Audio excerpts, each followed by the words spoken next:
Mummy जी अपना हक मांग रही हूँ, कोई भीख नहीं। रेवती को समझ आ गया कि उसे अब क्या करना है। उसने लिस्ट बनाई और पिताजी को जाकर दे दिया और कमरे में आकर अपनी बेटी सुबी के साथ खेलने लगी और साथ ही इंतज़ार करने लगी कि कब सासू जी के गुस्से का बम उसके ऊपर गिरेगा। लेकिन आज रेवती ने भी अच्छे से बॉम्ब प्रूफ जैकेट मतलब अपनी हिम्मत को पहन ही लिया था। उसने सोच लिया था कि आज और अभी सारा किस्सा ख़त्म करके ही रहेगी। 10 मिनट ही बीते थे कि सासू जी नैना देवी कमरे में साड़ी का पल्लू कमर में खोसती हुई गुस्से से घुसी। बहू शर्म लिया क्या, चूल्हे में झोंक दिया। यह क्या लिस्ट पकड़ा आई हो अपने ससुर को। क्यों मम्मी जी, लिस्ट बहुत लंबी हो गई है क्या? अरे मम्मी जी, सामान और भी मंगवाना है, लेकिन सोचा कि अगली बार की लिस्ट में लिख दूंगी। रेवती ने भी बहुत ही मासूमियत से कहा। दिमाग खराब हो गया है क्या? कभी सुना है कि एक बहू ने ससुर से यह सामान मंगवाया? क्या यही संस्कार तुमने सीखा है? एक बहू को यह सब शोभा नहीं देता। अरे ये सामान तुम खुद मंगवा सकती थी, या तुम मुझसे कहती मैं मंगवा देती, या फिर रिंकी ननद ला देती। नैना देवी का पारा चढ़ता ही जा रहा था।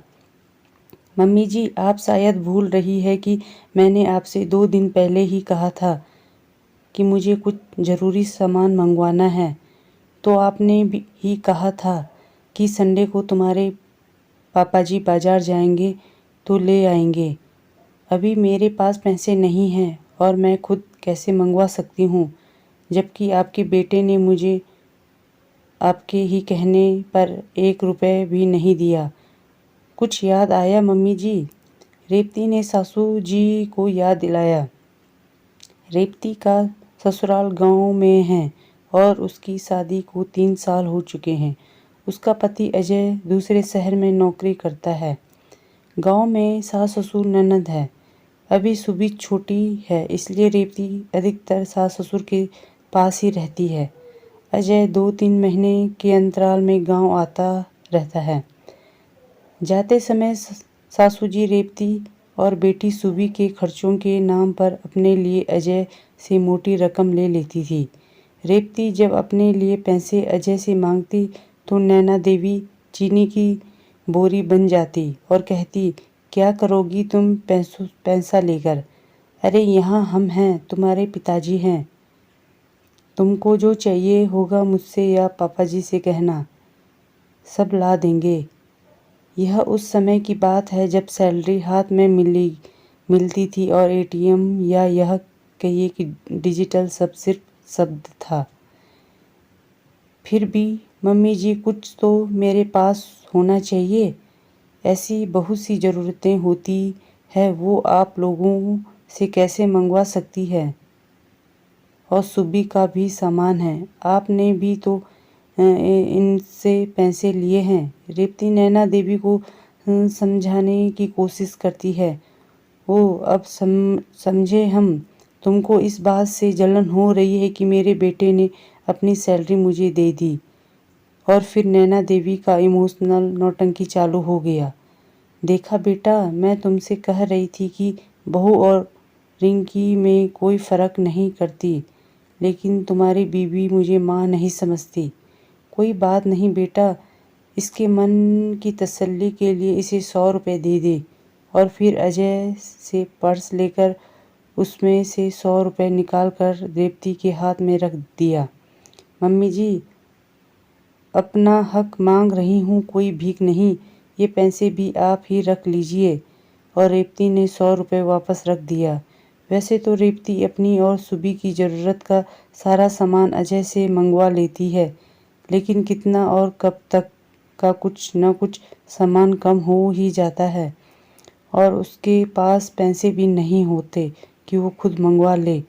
उस समय उसे नैना देवी के आगे मिन्नतें करनी पड़ती, लेकिन मजाल है कि नैना देवी एक पैसा भी खर्चे के लिए रेवती को दे दे। हर बार की तरह इस बार जब अजय वापस जाने लगा तो अजय रेवती को भी पैसे देने लगा। तो नैना देवी, जो हमेशा कमरे के इर्द गिर्द घूमती रहती थी तुरंत अंदर आ गई। अरे बेटा, इसने फिर तुमसे पैसे मांगे? रेवती, तुमको सोचना चाहिए कि मेरा पति इतनी दूर जाएगा, उसके पर्स में पैसे हैं भी है या नहीं, फिर हम लोग कौन सी कमी रखते हैं। तुमको जो भी सामान चाहिए होता है हम लोग क्या लाकर देते नहीं हैं। बेटा तू जा, इसका हर बार का यही नाटक है। रेवती, जब मम्मी पापा तुमको किसी चीज़ की कमी नहीं रखते तो तुम हर बार रोना क्यों रोती हो कि अपनी ज़रूरत का सामान किससे मंगवाऊँ। शुक्र करो कि तुमको मम्मी जैसी समझदार और केयरिंग सास मिली है। अजय ने रेवती को ही डांट दिया। इस बार रेवती को समझ आ गया कि उसे अब क्या करना है। उसने लिस्ट में अपने लिए body lotion, hair remover cream के साथ सैनिटरी पैड भी लिख दिया। और अब आप समझ ही गए होंगे कि लिस्ट में यह सब पढ़कर ससुर जी का दिमाग चकरा गया और उन्होंने नैना देवी को गुस्से से लिस्ट पकड़ा दिया और नैना देवी बम बनकर रेवती के ऊपर फटने के लिए आ गई। मैं अपने मज़े करने के लिए अपने पति से पैसा नहीं मांगती। औरतों की ज़रूरत होती है जो वो अपने ससुर से तो क्या अपने पापा से भी नहीं मंगवा सकती। लेकिन आप यह बात समझकर भी नहीं समझना चाहते। आपको पिताजी की सैलरी पर भी हक चाहिए और बेटे की भी। बेटे के सामने ममतामयी सास बनने का स्वांग रचती है और पीठ पीछे बहू को सताने के 100 उपाय ढूंढती है। जिस तरह पापा जी की सैलरी पर आपका हक है, उसी तरह मेरे अपने पति की सैलरी पर। उम्मीद है कि आगे से आप मेरे हक को छीनने की कोशिश नहीं करेगी, वरना इससे भी लंबी लिस्ट तैयार है। अब यह आपके ऊपर है कि सामान कौन लाएगा। रेवती की बात सुनकर नैना देवी की बोलती बंद हो गई। आज उन्हें समझ आ गया कि उनकी होशियारी उन्हीं पर भारी पड़ गई। Thank you for watching.